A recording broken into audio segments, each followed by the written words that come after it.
I need to get better. You're right at... Did I miss it? Yeah, you're supposed to drive under the red banner. Oh god. Okay, I made it. And then it wrecked. Here, can you guys see it? Yeah. I just want to mess with it. Yeah. You can have it. This is the first time that I've played on an Xbox, though. Congratulations. On an Xbox One, you win yeah. a burning root, you get a hotter version of the car you were driving.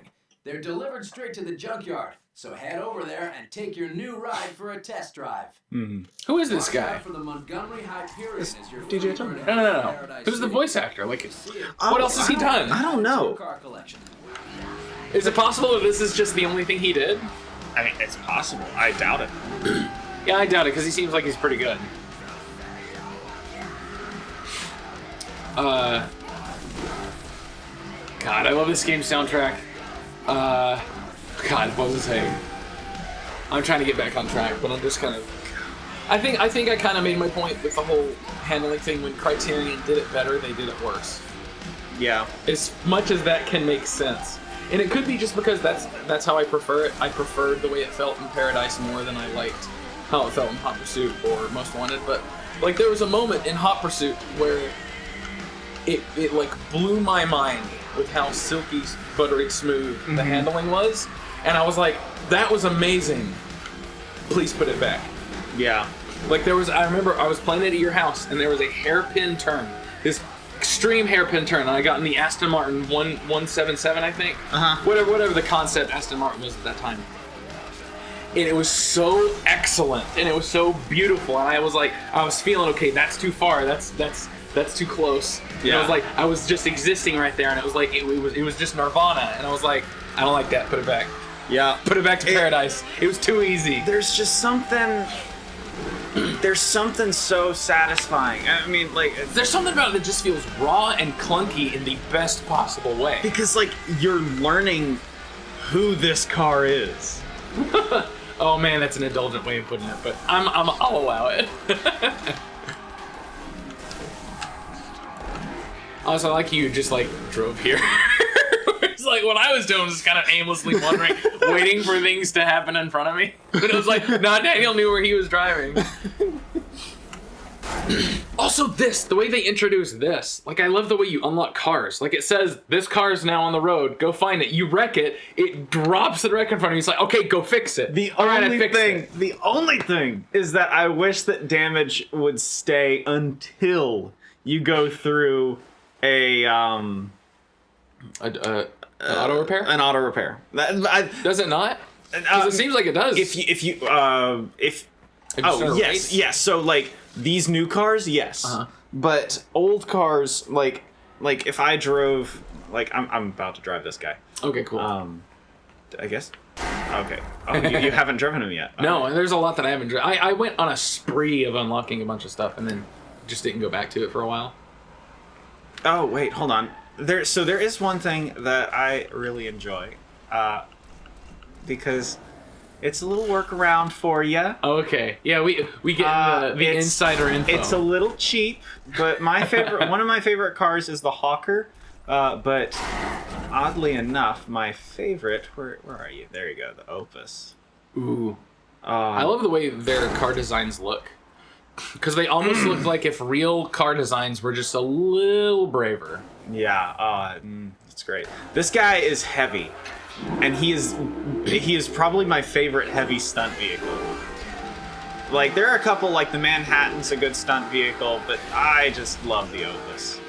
And this is what you use to take down cars in the open world. Yeah, so whenever I unlock a new car, like on multiple playthroughs, I just realized this video is going to be demonetized to hell because of the licensed music.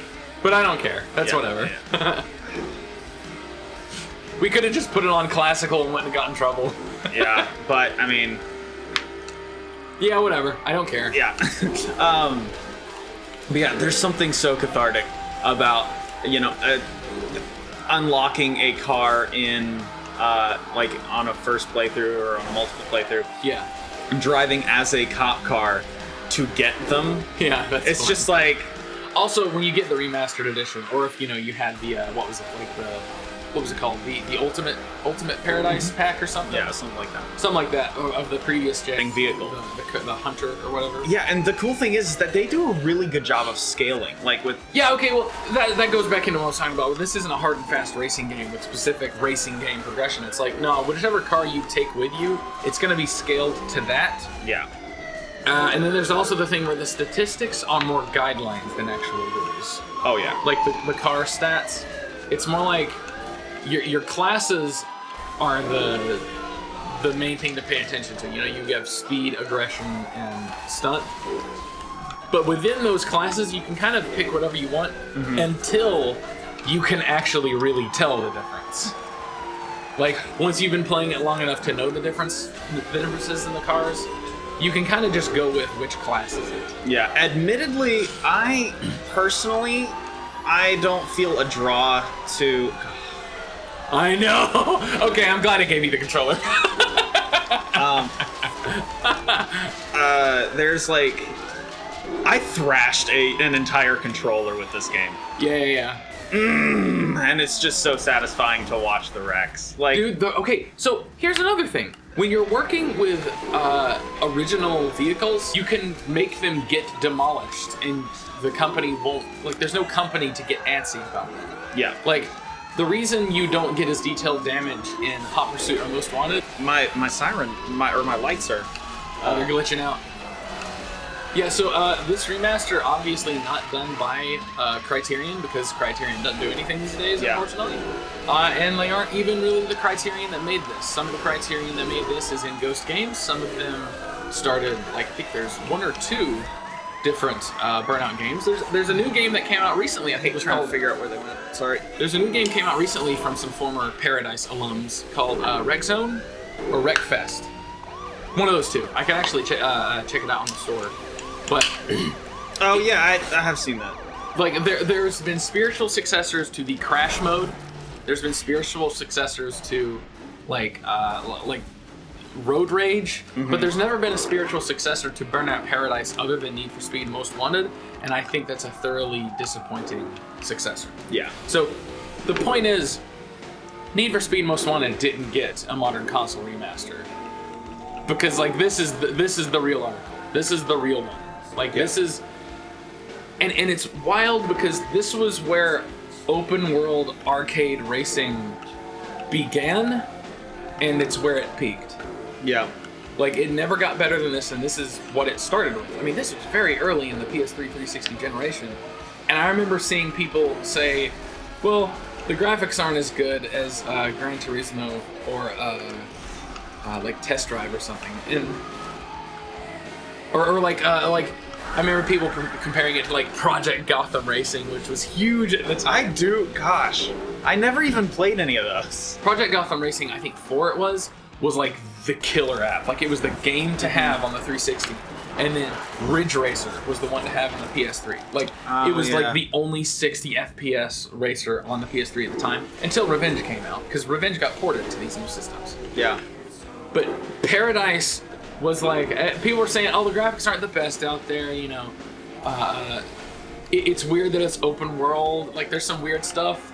But like, as soon as I was like playing the game and playing with other friends, it was like, whoa, this is amazing. Yeah. I love this game and I can't wait to see what happens next, and it's never been surpassed, in my opinion. And I don't even know what Criterion in name is even doing now.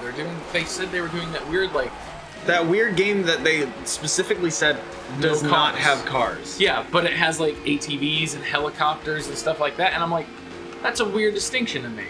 Like I can respect we're gonna do this thing without one of the things we're known for and see if we're bigger than that. Yeah. But that's a weird distinction to make. I would have thought Black was Criterion doing that. Yeah. Black was a first-person shooter basically made specifically to show off game feel alone. Like, the feeling of pulling the trigger and the gun, like, exploding in your hand. Yeah. Like, blowing that game had incredible feel. Yeah, and it looks amazing. You play that on the PS2. Not even the original Xbox version. You play the PS2 version of Black, and it looks amazing. You play original Xbox version on the Xbox One X, and it looks mind-blowing. And it's like, these are old assets, just up-resed. Yeah. And these assets look incredible. And it still feels really good. The guns don't operate realistically at all, and it's like, it's offensive how inaccurate it is at times. But it still looks delicious. All right, I'm gonna give this back to you before I never give it back.